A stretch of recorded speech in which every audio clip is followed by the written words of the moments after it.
ಉತ್ತರ ಪ್ರದೇಶದ ಪ್ರಯಾಗ್ರಾಜ್ನಲ್ಲಿ ಮಹಾಕುಂಭಮೇಳಕ್ಕೆ ಭರ್ಜರಿ ತಯಾರಿ ನಡೀತಾ ಇದೆ.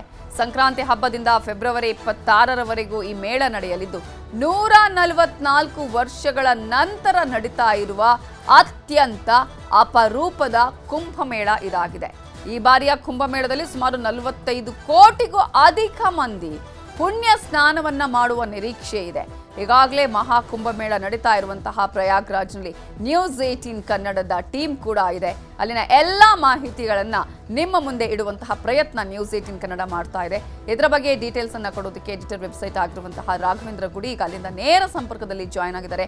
ರಾಘವೇಂದ್ರ ಗುಡಿ, ಈಗಾಗಲೇ ಇದನ್ನ ಕಣ್ತುಂಬಿಕೊಳ್ಳಬೇಕು ಅಂತಾನೆ ಕೋಟ್ಯಾಂತರ ಭಕ್ತರು ಈ ಕ್ಷಣಕ್ಕಾಗಿ ಕಾಯ್ತಾ ಇರ್ತಾರೆ. ಇಂತಹ ಸಂದರ್ಭದಲ್ಲಿ ಮಹಾಕುಂಭಮೇಳಕ್ಕೆ ಯಾವ ರೀತಿಯಾಗಿ ಅಲ್ಲಿ ಸಿದ್ಧತೆಗಳು ನಡೆದಿದೆ, ಯಾವ ರೀತಿಯಾಗಿ ಎಲ್ಲಾ ತಯಾರಿಗಳು ಈಗ ನಡೀತಾ ಇದೆ?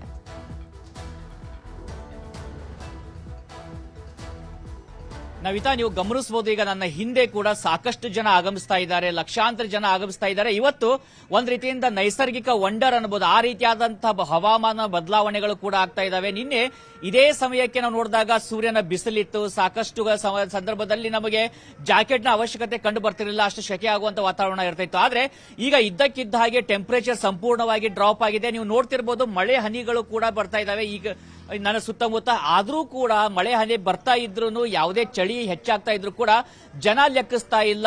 ಸಾಗರೋಪಾದಿಯಲ್ಲಿ ಈ ಒಂದು ಕುಂಭಮೇಳವನ್ನ ಕಣ್ತುಂಬಿಕೊಳ್ಳೋದಕ್ಕೆ ನಿರಂತರವಾಗಿ ಆಗಮಿಸ್ತಾ ಇದ್ದಾರೆ. ವಯಸ್ಸಿನಲ್ಲಿ ಚಿಕ್ಕವರಿರ್ಬೋದು, ದೊಡ್ಡವರು, ಮಕ್ಕಳು, ಹೆಣ್ಣುಮಕ್ಕಳು, ಗಂಡ್ಮಕ್ಕಳು, ಪ್ರತಿಯೊಬ್ಬರು. ಕೇವಲ ಋಷಿಮುನಿಗಳು ಅಥವಾ ನಾಗಾಸಾಧುಗಳು, ಅಘೋರಿಗಳು ಮಾತ್ರ ಅಂತಲ್ಲ, ಗೃಹಸ್ಥರು ಕೂಡ ಆಗಮಿಸ್ತಾ ಇದ್ದಾರೆ. ಫ್ರೆಂಡ್ಸ್ ಗಳ ಜೊತೆಯಲ್ಲಿ ಸ್ನೇಹಿತರು ಬರ್ತಾ ಇದ್ದಾರೆ.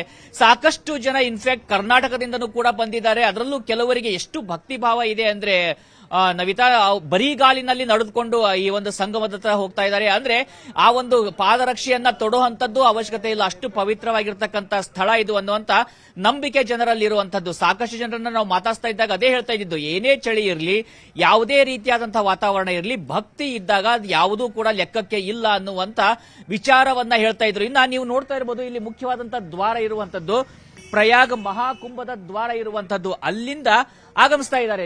ಸಾಕಷ್ಟು ಜನ ಬರೋದಕ್ಕೆ ಒಂದು ಕಡೆಯಿಂದ ವೇ ಓಪನ್ ಆಗಿರುವಂತದ್ದು. ನಿರಂತರವಾಗಿ ಈಗ ರೈಲ್ವೆ ಸ್ಟೇಷನ್ ಇಂದ ಬರುವಂತವರು, ಏರ್ಪೋರ್ಟ್ ನಿಂದ ಬರುವಂತವರು, ಬಸ್ ನಿಂದ ಬರುವಂತವರು, ಪ್ರತಿಯೊಬ್ಬರು ಕೂಡ ಈಗ ನಿರಂತರವಾಗಿ ಆಗಮಿಸ್ತಾ ಇದ್ದಾರೆ.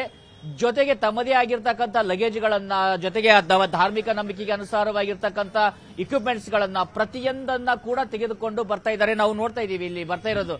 ನಮಸ್ಕಾರ ಬಾಬಾಜಿ, कहाँ से आ रहे हैं? हिमाचल से। हिमाचल से मलाना। क्या है ये टिमरू की लकड़ी है, तेज बड़। हाँ। हाँ, आप नंगे पाँव आ रहे हैं? हाँ नंगे पाँव आता हूँ मैं हिमाचल से, आम मलाने गांव से, कुल्लू जिले में। हाँ, कुल्लू जिले में ठंड तो इतना है और बारिश भी शुरू है। हाँ, बारिश होगी अभी तो, आज बारिश होगी, कल काम चलेगा अपना, कल होगा। ನೋಡ್ತಾ ಇದ್ವಿ ನಾವೀಗ ವಯಸ್ಸಿನಲ್ಲಿ ವೃದ್ಧರಾಗಿರ್ತಕ್ಕಂಥವ್ರು ಬರಿಗಾಲ್ನಲ್ಲಿ ಬರ್ತಾ ಇದ್ದಾರೆ. ಮಳೆ ಬರ್ತಾ ಇದೆ, ನಮಗೆ ಅದಕ್ಕೆ ಸಂಬಂಧ ಇಲ್ಲ ಅನ್ನುವಾಗಿ ಹೇಳ್ತಾ ಇದ್ರು. ಅಂದ್ರೆ ಹಿಮಾಚಲದಿಂದ ಬರ್ತಾ ಇದ್ದೀನಿ ಅಂತ ಹೇಳಿ. ಈಗ ನಾವು ನೋಡ್ತಾ ಇದೀವಿ, ತಲೆ ಮೇಲೆ ತಮ್ಮ ಲಗೇಜ್ ಅನ್ನ ಹೊತ್ತುಕೊಂಡಿರುವಂತವರು ಸಾಕಷ್ಟು ಜನ ಬರ್ತಾ ಇದ್ದಾರೆ. ಅವರನ್ನು ಕೂಡ ಮಾತನಾಡಿಸುವಂತಹ ಪ್ರಯತ್ನವನ್ನ ಮಾಡೋಣ. ಬಾಬಾಜಿ ನಮಸ್ಕಾರ. ಕहाँ से आ रहे? बाराबंकी। बाराबंकी से आ रहे? वो कैसे आया आप वहाँ से? बस से या रेलगाड़ी से? ನೋಡ್ತಾ ಇದೀವಿ ನೋಡಿ, ತಮ್ಮ ಲಗೇಜ್ ಅನ್ನ ತಾವೇ ಹೊತ್ಕೊಂಡು ಬರುವಂತದ್ದು. ಅಂದ್ರೆ ಈ ಒಂದು ಕುಂಭಮೇಳವನ್ನ ಕಣ್ತುಂಬಿಕೊಳ್ಳಬೇಕು ಅನ್ನುವಂತ ಉದ್ದೇಶ ಮಾತ್ರ ಇಲ್ಲಿರುವಂತದ್ದು. ಹೀಗಾಗಿ ಇದಕ್ಕೆ ವಯಸ್ಸಿನ ಮಿತಿ ಇಲ್ಲ, ಬೇರೆ ಯಾವುದೇ ರೀತಿಯಾದಂತಹ ಸ್ಟೇಟಸ್ ನ ಮಿತಿ ಇಲ್ಲ. ಪ್ರತಿಯೊಬ್ಬರು ಕೂಡ ಆಗಮಿಸ್ತಾ ಇರೋದನ್ನ ನೋಡ್ತಾ ಇದೀವಿ. ಈಗ ನೋಡಿ, ಇಲ್ಲಿ ಸಾಕಷ್ಟು ಜನ ಬರ್ತಾ ಇರೋದನ್ನ ಗಮನಿಸಬಹುದಾಗಿದೆ Navitha. Okay, thank you Raghavendra ಗೌಡ್ರಿ.